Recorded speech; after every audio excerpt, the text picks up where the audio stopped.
fight for gold have neither honor nor loyalty. They cannot be trusted. The Yunkish are paying them well. They're called the Second Sons. A company led by a Bravosi named Meereen, the Titan's bastard. He's a dangerous man, Khaleesi. They all are. How many? 2,000, your grace. I'd like to talk to the Titan's bastard about winning. He may not agree to meet. He will. Man who fights for gold can't afford to lose to a girl. Allow me to present the captains of the Second Sons. Prendal Negezan, Miro Bravos. Daario Naharis. Swear I fucked you once in a pleasure house in Leeds. Mind your tongue. She licked my ass like she was born to do it. Slave girl, bring wine. We have no slaves here. Sir Barristan, how many men fight for the Second Sons? Under 2,000, your grace. We have more, don't we? We've taken the slave as gold. We fight for Yunkai. I would pay you as much and more. Ride with me and you'll never need another contract. You have 2 days to decide. Show me your cunt. I want to see if it's worth fighting for. You seem to be enjoying my wine. Perhaps you'd like a flagon to help you ponder. The Titan's bastard does not drink alone. In the Second Sons, we share everything. After the battle, maybe we'll all share you. Sir Barristan, if it comes to battle, kill that one first. Gladly, your grace.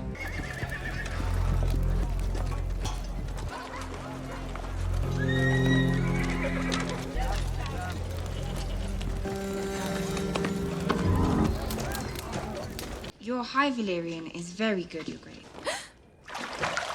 No screaming.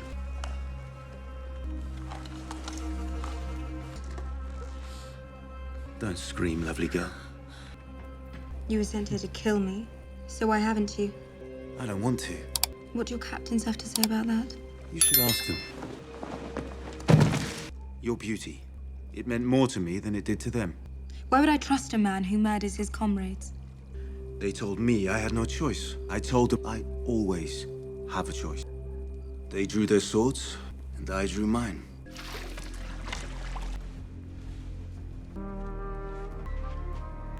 Swear to me. My sword is yours, my life is yours, my heart is yours. Where? There. There. It's a back gate. My men use it when they visit Yunkai's bed slaves. I have no interest in slaves. Man cannot make love to property. This is where we enter the city. Very few guards, they know me. I take your 2 best men and lead them through the back street and open the front gates. What do you think? You leave tonight. Very good. When you hear a songbird's whistle, you come. I'm a great whistler. Daario Naharis.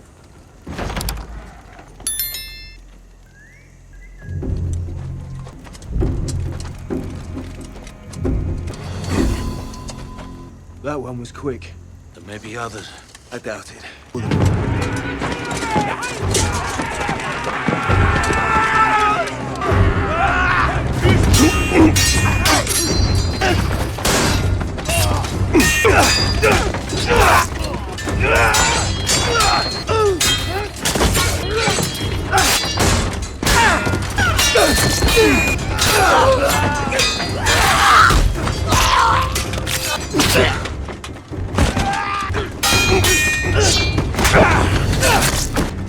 That's what you call a few guards.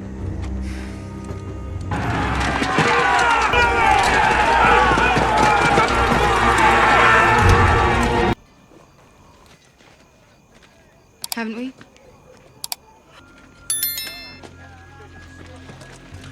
It was just as you said. Their slave soldiers threw down their spears and surrendered. Daario Naharis?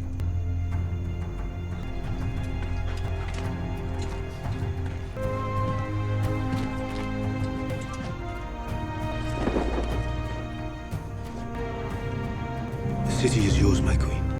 In the brutal, power-crazed world of Game of Thrones, love is often a weapon, a transaction, or a tragedy. Robb Stark's love for Talisa ended with a knife in his heart at the Red Wedding.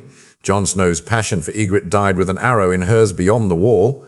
Even Daenerys Targaryen's brief romance with Drogo was forged in political alliance before it burned in funeral pyres. But amid all this chaos, all the betrayals, the bloodshed, the quests for crowns, there exists a love that defies the show's cruel logic. Jorah Mormont's quiet, unyielding devotion to Daenerys. It is not fiery or possessive. It is not rewarded with kisses or crowns.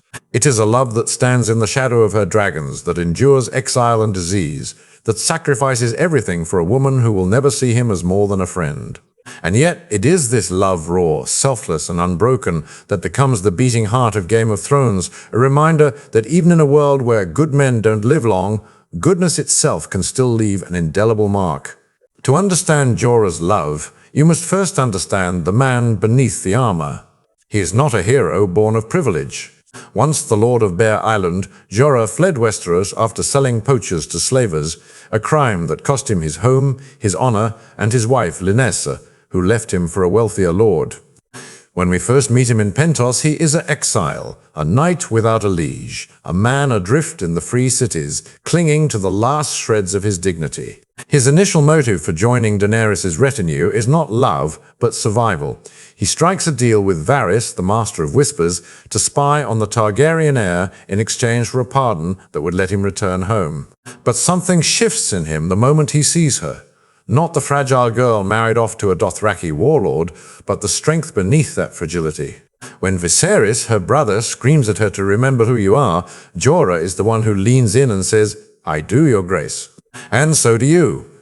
It is a small line, but it is the first crack in his armor. He stops seeing her as a pawn and starts seeing her as a leader. That crack widens as Daenerys grows into the mother of dragons. When Drogo dies and she steps into the funeral pyre, Jorah does not flinch. He watches her emerge, unburnt, with 3 hatchlings clinging to her shoulders, and his face softens, not with fear, but with awe. "She is the dragon," he whispers, and in that moment his spy's mission dies. He could have reported her to Varys, could have claimed his pardon and fled back to Westeros. Instead, he kneels. "I swear fealty to you, Daenerys Stormborn of House Targaryen," he says, "Queen of the Andals and the First Men, Khaleesi of the Great Grass Sea, Breaker of Chains, Mother of Dragons. I swear it by the old gods and the new." It is a vow he will keep until his last breath. What makes Jorah's love so poignant is its selflessness. He does not love Daenerys to possess her, he loves her to protect her. When she is threatened by the warlocks of Qarth, he slays them with his sword, his face hard with resolve. "Touch her, and you die." When she doubts her ability to rule, he reminds her of her strength. "You are not your brother. You are not a beggar. You are a queen." He never asked for anything in return. He does not beg for her hand, or for titles, or for glory. He simply stands beside her, silent and steady, like a shield. Even when she banishes him twice for his past as a spy, he does not rage. He only says, "I loved you. I love you still," before turning to walk away, his head held high. It is a rejection that would break a lesser man, but Jorah carries it like a cross. He knows he deserves it, and he knows her trust is more important than his own pain. The greatest test of his devotion comes in the Slaver's Bay, when he contracts grayscale, a hideous, incurable disease that turns skin to stone and drives men to madness. He catches it while rescuing her from the stone men of Valyria, their diseased hands reaching for her as he cuts them down. When he realizes what has happened, when he sees the grey patches spreading across his arm, he does not tell her. He hides it, wrapping his arm in bandages, because he cannot bear to be a burden. "I would not have you see me this way," he tells her later when the truth comes out. "A monster." But Daenerys, for all her pride, weeps. "You are not a monster," she says. "You are my friend." It is not the declaration of love he might have secretly hoped for, but it is enough. He leaves to find a cure, not for himself, but for her. He cannot let her rule without someone she can trust. His journey to cure grayscale is a metaphor for his entire life, a lonely, painful quest for redemption. He travels to Old Town, to the Citadel, where the maesters tell him there is no hope until Samwell Tarly, a fellow outcast, risks his career to treat him. When Jorah returns to Daenerys, his skin clear, his honor restored, He does not demand thanks. He simply kneels again, ready to serve. I am yours, your grace, he says, now and always. And in that moment you see it. His love is not about him. It is about her, her dream of breaking chains, her quest to take the Iron Throne, her legacy as a Targaryen. He is the quiet force behind her fire, the one who makes sure she does not burn herself out. Critics might argue that Jorah's love is unrequited and thus tragic, but that misses the point. His love is not a story of longing, it is a story of devotion. In a world where everyone is fighting for power, Jorah fights for something simpler, the woman he believes in. He does not care if she never loves him back. He only cares if she survives. This is the kind of love that transcends romance. It is agape, the selfless love of a guardian, a knight, a friend. It echoes the words of the ancient Greek philosopher Plato, who wrote that the greatest and most beautiful things in the world cannot be seen or even touched. They must be felt with the heart. Jorah feels Daenerys' greatness with every fiber of his being, and he dedicates his life to making sure the world sees it too. And make no mistake, Jorah's love shapes the fate of the Seven Kingdoms. Without him, Daenerys would have died in Pentos, or in the Dothraki Sea, or in Korth. He is the one who teaches her to fight, to rule, to trust her instincts. He is the one who reminds her of her humanity when power threatens to corrupt her. When she stands before the gates of Meereen and says, I am not here to be a queen of ashes, it is Jorah's voice she hears in her head, the voice that told her years ago that she was more than a Targaryen. Even when she succumbs to madness in the final season, even when she burns King's Landing, Jorah is still there, fighting to protect her until the very end. In the Battle of Winterfell, he dies in her arms, a sword through his chest, his last words, a whisper, I love you. She cries, not for a lover, but for a friend, for the man who never left her, even when she deserved to be left. In the end, Game of Thrones is not a story about dragons or thrones. It is a story about people, flawed, broken people, fighting for what they believe in. And Jorah Mormont is the purest example of that. He is not a perfect man. He made mistakes, he lied, he ran from his past, but he spent the rest of his life making amends, not for himself, but for the woman he loved. His love is not glamorous. It is not dramatic. It is just there, like the stars in the sky or the waves on the sea, constant, unchanging, and essential. So forget the Iron Throne. Forget the wars. Forget the dragons. The real magic of Game of Thrones is in Jorah Mormont's love. A love that proves that even in the darkest world, even when all hope is lost, goodness can still survive. It is a love that does not ask for anything, but gives everything. It is a love that makes you believe, if only for a moment, that in the end, the best of us might just win. And in a show that so often tells us winter is coming. Jorah's love is a reminder that spring, even a quiet, uncelebrated spring, can come too.